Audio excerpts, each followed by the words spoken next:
Hello दोस्तों, welcome to our channel SMKK। पहली बार आए हैं तो चैनल को सब्सक्राइब जरूर करें और स्टॉक मार्केट की नई नई वीडियोस के लिए बेल आइकन को प्रेस करके ऑल जरूर सेलेक्ट करें। तो दोस्तों, आज हम एक ऐसी कंपनी के बारे में बात करने वाले हैं जिसने बहुत ही ख़राब रिजल्ट पेश किए हैं। और दोस्तों, कुछ कंपनियां होती हैं ना, जैसे मैं खुद बोलता हूँ कि हाँ, इसमें जाना चाहिए, इसमें ज़रूर जाना चाहिए, फंडामेंटली बहुत स्ट्रॉन्ग है, आपको भविष्य में पैसा कमा के देगी। तो दोस्तों, इस कंपनी के लिए जिसकी मैं अभी बात कर रहा हूँ, इसके बारे में मैं यही कहना चाहूँगा कि जितना बच सकते हो बचो, इसमें पैसा मत लगाओ, आपका पैसा बर्बाद भी हो सकता है। क्योंकि अभी तक कंपनी में कोई दमखम नज़र नहीं आ रहा। भविष्य में हो सकता है अच्छा कर जाए, इसकी कोई गारंटी नहीं है। कंपनी हो सकता है बहुत अच्छा करे, लेकिन अभी तक जैसा कंपनी का परफॉर्मेंस रहा है, कंपनी से दूर ही रहना चाहिए। तो दोस्तों, मैं आपको बताता हूँ कंपनी कौन सी है। पहले कंपनी का नंबर पढ़ लेते हैं। ये सारे फिगर इन मिलियंस में हैं, तो मैं आपको करोड़ में बताता हूँ। टोटल इनकम कितनी है? 1311 करोड़। जो पिछले क्वार्टर में कितनी थी? 1468 करोड़। और पिछले साल कितनी थी? 984 करोड़। तो दोस्तों, total income year on year increase हुई है, लेकिन क्वार्टर ऑन क्वार्टर डिप हो गई है। चलिए, कोई बात नहीं। एक्सपेंसेस पे चलते हैं। कितने हैं?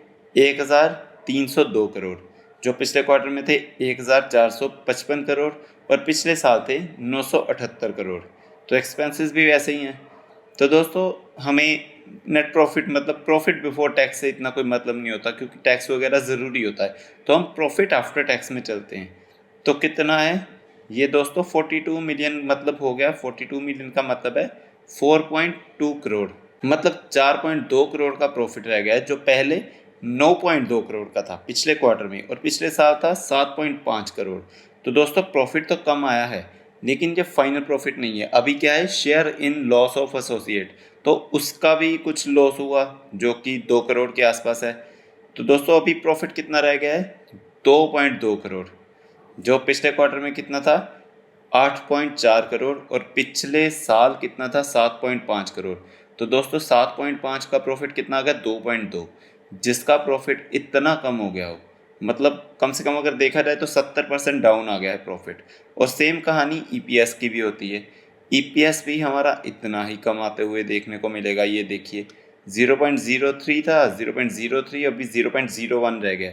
मतलब अर्निंग पर शेयर तो कुछ है ही नहीं दोस्तों, 0.01। तो दोस्तों, ऐसी कंपनी में आप क्यों जाना चाहते हो? और ये कंपनी ऐसी है, मतलब जब ये आई थी ना, जब इसका IPO आया था, तो बहुत ही महंगा IPO था। और जब लिस्ट हुआ था IPO, तो डबल रेट पे लिस्ट हुआ था, धमाका कर दिया था। और कंपनी ऐसी थी कि हाँ, लोग बोल रहे थे कि हाँ, रातों रात अमीर हो गए लोग। लेकिन उसके बाद से कंपनी गिरते जा रही है, क्योंकि कोई अच्छी परफॉर्मेंस नहीं कर रही। मैं कौन सी कंपनी की बात कर रहा हूँ दोस्तों? मैं बात कर रहा हूँ नायका की। ये देखिए, जब से आई है मैक्सिमम परफॉर्मेंस ही देख लेते हैं। कितना है? ऊपर से आई थी जब लिस्ट हुई थी तो इतने पे थी, ऊपर गई है 406 पे। दोस्तों, मैं आपको बताना चाहूँ, ये प्राइस इतना कम इसलिए आ रहा है क्योंकि इसने स्प्लिट दिया था। तो दोस्तों, ये 406 से कम आके कितनी है अभी? 70% डाउन है कंपनी। दोस्तों, ऐसी कंपनी में आप जाना चाहोगे क्या? है कंपनी मिड कैप साइज की, कंपनी छोटी नहीं है, कंपनी का मार्केट कैप बहुत अच्छा है, लेकिन कंपनी के फंडामेंटल्स अच्छे नहीं है, कंपनी के रिजल्ट में ही दम नहीं है।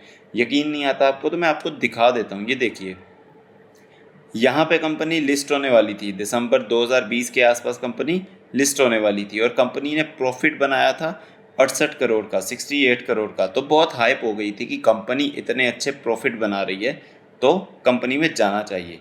लेकिन उसके बाद क्या हुआ? 68 करोड़ से सीधा 17 करोड़, फिर 3 करोड़ रह गया, उसके बाद 1 करोड़ रह गया, फिर 29 करोड़ गया, लेकिन फिर से नीचे 7 करोड़, 5 करोड़, 5 करोड़, फिर 8 करोड़ और अब फिर 2 करोड़। दोस्तों, आपको कोई कंसिस्टेंसी नज़र आ रही है? कभी प्रॉफिट कितना 70 करोड़ पहुंच रहा है और कभी 2 करोड़ रह रहा है।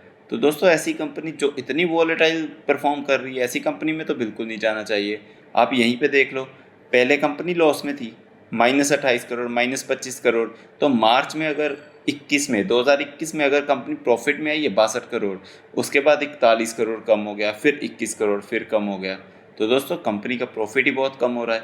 और कंपनी का अगर ऑपरेटिंग प्रॉफिट देखा जाए तो ठीक ठाक आ रहा है, वो कम नहीं हो रहा, लेकिन कंपनी के एक्सपेंसेस बहुत हैं दोस्तों, एक्सपेंसेस बहुत हैं, उसके बाद टैक्स बहुत है। तो उनके चलते कंपनी का प्रॉफिट जो है, नेट प्रॉफिट जो है, वो काफ़ी कम हो रहा है।